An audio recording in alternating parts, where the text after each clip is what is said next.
जुड़ी हो या जीवन से जुड़ी हुई हो, किस प्रकार से अपनी ओर आकर्षित कर सकते हैं।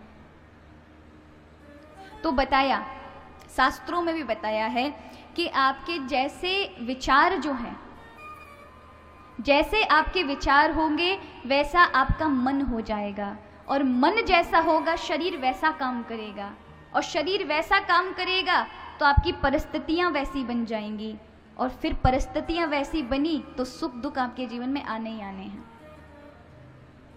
अब ये काम कैसे किया? काम किया विचारों ने। तो हमें क्या करना चाहिए? हमें विचारों को शुद्ध रखना चाहिए। आपने गड़बड़ वाले विचार रखे तो गड़बड़ वाली चीजें आपके समीप आएंगी, लेकिन आपने अच्छे वाले विचार रखे, अच्छी सोच रखी। अगर कभी जीवन में ऐसी विषम परिस्थितियां आ जाएं कि आपके जीवन में बड़े नकारात्मक विचार, नेगेटिव थॉट्स उत्पन्न हों, तो आप उनमें अच्छे सकारात्मक विचार निकालिए कि इस आदमी ने मेरे साथ ये किया, लेकिन कोई बात नहीं, ये मेरा मित्र है, ये मेरा भाई है, इसने एक बारी मेरी ऐसी मदद भी तो की थी, ठीक है, इसने आज ऐसा बोल दिया, कोई नहीं, प्रभु देख रहे हैं, हमारा भी समय आएगा। ऐसा कहने से, सकारात्मक विचार लाने से वो नेगेटिव जो चीज़ें हैं वो आपके मन पर प्रभाव नहीं डालेगी। यदि फिर मन पर प्रभाव डल गया उन विचारों का, तो फिर परिस्थितियां आके सामने खड़ी हो जाती। जैसे लोहा होता है और लोहे के अंदर जो चुंबक होती है उसे खींचने का एक फ्रीक्वेंसी होती है,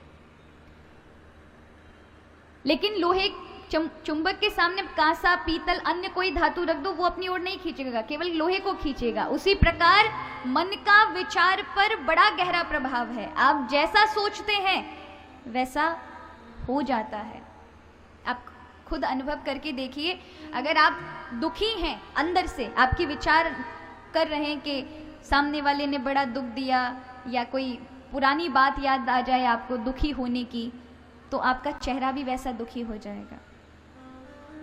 और कभी कभी आप कोई प्रसन्नता वाली बात याद करो तो आपके चेहरे पर वो मुस्कान के वो जो चिन्ह होते हैं ना, वो सामने नजर आते हैं। लोग पूछ भी लेते हैं, आज क्या हो गया तुम्हें, आज बड़े खुश नजर आ रहे हो।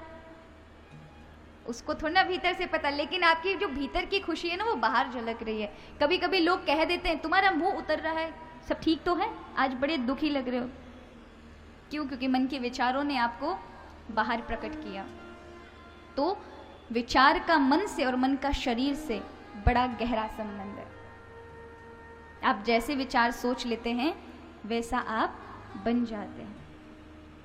तो अगर आप विचार करते हैं अच्छे कि मैं कुछ तरक्की प्राप्त करूं, अगर आप विद्यार्थी जीवन जी रहे हैं और आप बहुत कुछ उपलब्धि प्राप्त करना चाहते हैं, या आप आध्यात्मिक मार्ग के साधक हैं, अगर आप भगवत प्राप्ति करना चाहते हैं, तो सबसे पहले आपको अपने विचारों के बीज अच्छे डालने होंगे इस माइंड रूपी गार्डन में। ये जो आपका दिमाग है ना, ये बगीचा है, इसमें जैसे आपने बीज डाले वैसे ही आपको आने वाली फसल मिलने वाली है। अगर आपने गलत बीज डाले तो क्या होगा? गलत कांटे वाली फसल मिलेगी। लेकिन अगर आपने इसमें अच्छे विचार वाली बीज डाले होंगे तो वही विचार मन पर प्रभाव करेंगे। मन प्रभावित हुआ तो शरीर अपने आप कार्य करेगा और आपसे अच्छे कार्य होंगे, आपकी परिस्थितियां भी सुधर जाएंगी। लेकिन काम किसका था? विचारों का। कभी गलत, अब जैसे फसल होती है, फसल में कितनी मेहनत लगती है। लोग बीज पहले खुदाई करते हैं, फिर बीज बोते हैं, फिर पानी डालते हैं, फिर फसल की रक्षा भी करते हैं।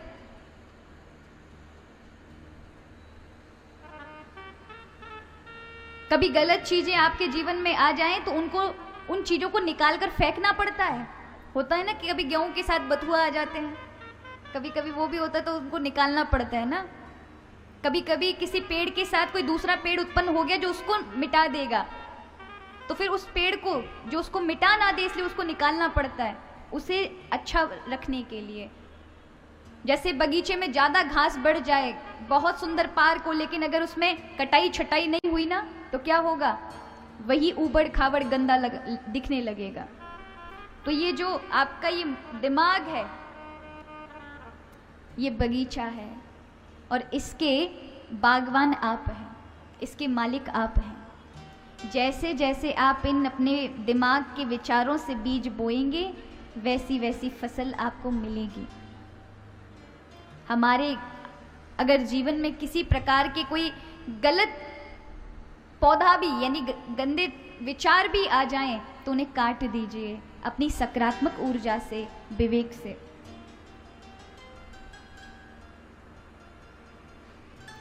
भगवान ही हमें ऐसी परिस्थितियां भेजते हैं, वो दो कारणों से भेजते हैं। पहला, हमारे कर्म के जो प्रारब्ध हैं उनको भोगने के लिए। दुख क्यों आते हैं? जो हमने कर दिया है उनका परिणाम ही तो हमको मिल रहा है। एक तो इस कारण से, और दूसरा आपको इस जीवन में सीख देने के लिए। इन दुखों से आपको बहुत कुछ सीखने को मिलेगा। जब तक आप अनुभव नहीं होते तो वो दुख आपके लिए बड़े दुखदाई होते हैं, लेकिन जब आप अनुभवी हो जाते हैं, उनसे कुछ सीख ले लेते हैं, तो वो दुख कहाँ रहता है? वो हट जाता है। तो बहुत सारी समस्याएं आती हैं, एहसास कराती हैं ये समस्याएं कि हमारी गलती कहाँ, हमारी चूक हुई कहाँ, हमने कुछ गलती तो छोड़ी है। किसी ने हमारे, आज दुख है तो आपको बहुत सारा ज्ञान होगा, अपने पराये हर चीज का ज्ञान होगा उससे। सुख में तो आपको हर कोई अपना बनाएगा ना कि नहीं, तुम मेरे हो, तुम मेरे, तुम मेरे। लेकिन दुख की विपत्ति में फिर देखते हैं कौन था, वो कौन बताता है? दुख बताता है। दुख से बहुत कुछ सीखा जाता है, और जब आप अनुभवी हो जाते हैं तब आपको दुख नहीं लगता, तब जीवन बड़ा खुशहाल होता है, क्योंकि अब आप सीख चुके हैं। तो कहते हैं भगवान सिखाने के लिए और कर्म प्रारब्ध को भोगने के लिए ये परिस्थितियां आती, लेकिन हम अपने विचार अच्छे रखते हैं तो परिस्थितियां हमारा कुछ नहीं बिगाड़ सकती। इसलिए विचारों का ही खेल है। किसी को दुख लग रहा है कि मैं मेरे घर में इसलिए दुखी हूं क्योंकि मेरा घर अच्छा नहीं है, ये दक्षिण मुखी है, पश्चिम मुखी है, ये इसमें वास्तु दोष है, इसमें ऐसा, इसमें वैसा, मैं तो मुंबई में जाके रहता तो अच्छा था। वो घर छोड़ दिया, मुंबई में जाके महाशय रहने लगे, और हुआ क्या? वहां भी दोष लगा रहे हैं, ये फ्लैट अच्छा नहीं मिला मुझे, तो वो वाला फ्लैट लेना था। क्यों? क्योंकि जिसको बदलना था वो तो भीतर था। हम बाहर की सारी चीजें बदल आए, लेकिन अपना नजरिया नहीं बदल सके। हमारा जैसा चश्मा वैसा हमें रंग दिखाई पड़ेगा। हरे रंग का चश्मा है तो सब हरे ही हरे नजर आएंगे, लाल रंग का है तो लाल नजर आएंगे। तो हमने अपना चश्मा कैसा चढ़ा रखा है, ये बहुत महत्वपूर्ण है। तो शास्त्रों में कहा है विचारों का बड़ा महत्व है इस शरीर के अंदर। योग वशिष्ठ के अंदर आता है, भगवान श्री राम को वशिष्ठ जी महाराज बताते हैं कि इस शरीर के अंदर भी 5 शरीर हैं, यानी पंचकोश।